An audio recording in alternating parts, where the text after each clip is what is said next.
Everything comes down to the decisions that you make. We all know what to do. None of us know how to make ourselves do it.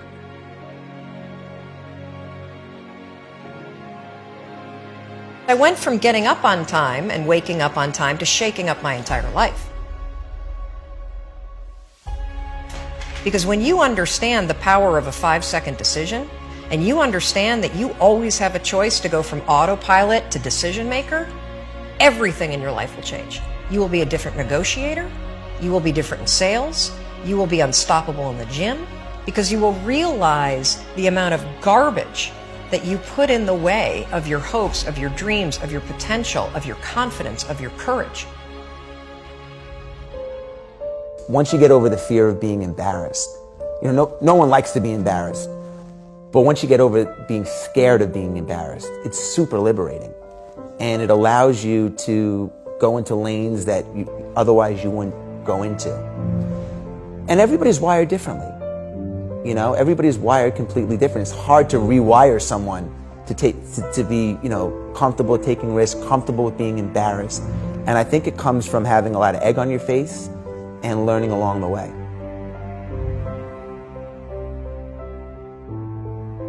If I ever feel like in any moment life is not going the way that I think it should be going, it's because I'm resisting what is.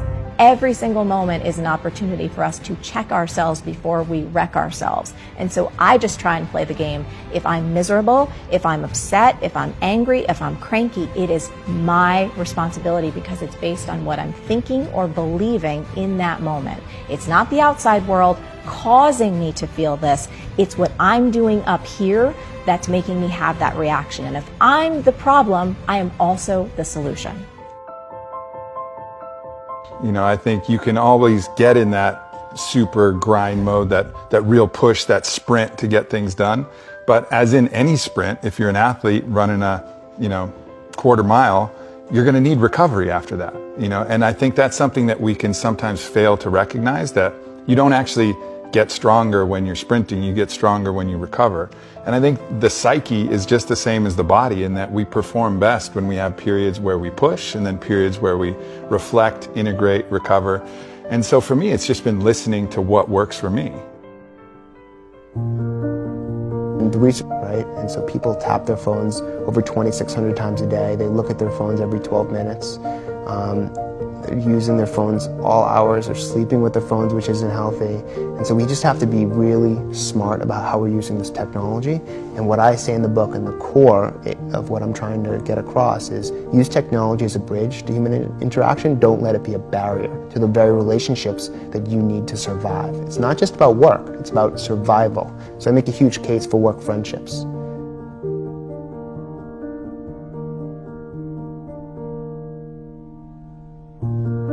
This is the thing, is we live in a world where we don't say what we're thinking, we say what we think people want to hear. I feel like if I planned ahead, you wouldn't be hearing me. You'd be hearing something I prepared. And if I was doing something that I prepared, it would be because I want to get something from someone. We say, am I doing this right? Am I doing this wrong? That question implies there is a right or wrong way. And how do you measure that? Like, did it sell something? Did people like it? Did I get approval from the audience?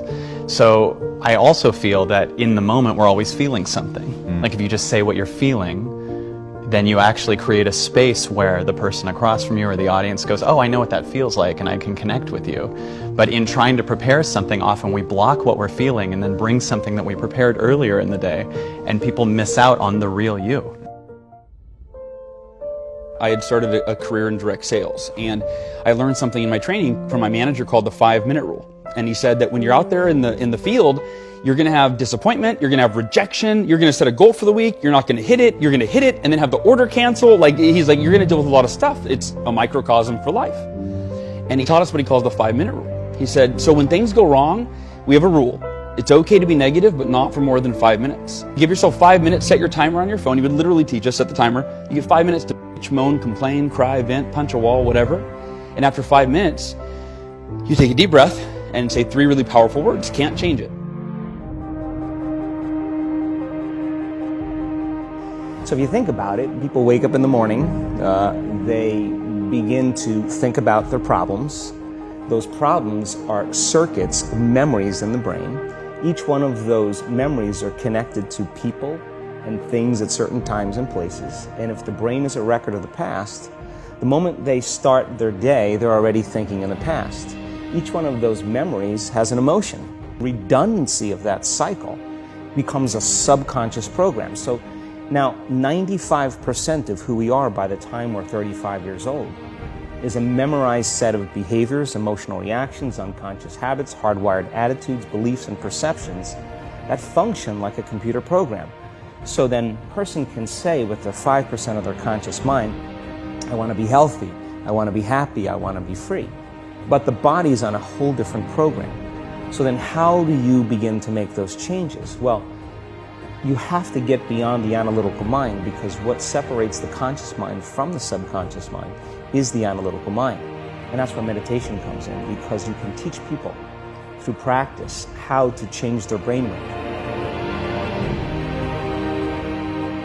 Most of us can't see ourselves in people, so then we try and fit ourselves into the boxes that we do see. And I mean, there's this beautiful quote that I've been saying it everywhere, and I wish I wrote it, but I didn't. So it's by a philosopher and writer named Cooley. And he said that today, I'm not what I think I am. I'm not what you think I am. I am what I think you think I am. My identity is made by what my parents think I should be. My identity is made up by what my college or university thinks I should achieve. While you're living in that bubble and that echo chamber, getting to what you really want to do is impossible, because maybe that just doesn't fit. And I think so many people feel that way today, that they don't fit into the current education system. They don't fit with the 3 or 4 or 5 careers that you're taught exist. So that process of self-excavation and actualization first requires being exposed. You can't be what you can't see. One of the reasons why I say get out of bed is because most people reach for their phone. And most people win the battle for success, for dreams, for mental health, for happiness, for confidence in the first 30 seconds of being awake, because they reach for the phone and they immediately direct their attention at other people's lives. Yeah, and so that's why crazy. I say, I know nobody will, when I tell people, don't look at your phone, leave your phone out of the hand, and everyone's like, and then they go and do it. But if you just get out of bed immediately, you got a fighting chance to be awake enough to not do that. And so I think most people, if they're struggling with being successful or happy or whatever, I guarantee you, you give your attention to social media or your phone before you've done the second thing. And so now we're on to the second thing, which is set a freaking intention for the day. Set a mark for what's one thing that matters to you. What is the one thing that you're going to make progress on today? People's actions speak louder than the words. Because if that's true, you should not have a Gucci belt if you don't have the same amount of money in the market. You should not own a BMW if you do not own any investment portfolio, right? I mean, it's just a matter of looking at what you do. Does it match with what you actually want? If you want to become wealthy, question answer is yes. Okay, what are you willing to sacrifice? You have a BMW in the driveway, you got the Gucci belt, you have the Louis Vuitton. If you have this nice stuff, but you don't have the nice assets, your priorities are in the wrong place. And this is just a matter of you looking at yourself in the mirror and being honest with yourself and understanding what you want. And for a lot of people, maybe this is a matter of financial education, maybe this is a matter of preference, but many people would rather look rich than be rich.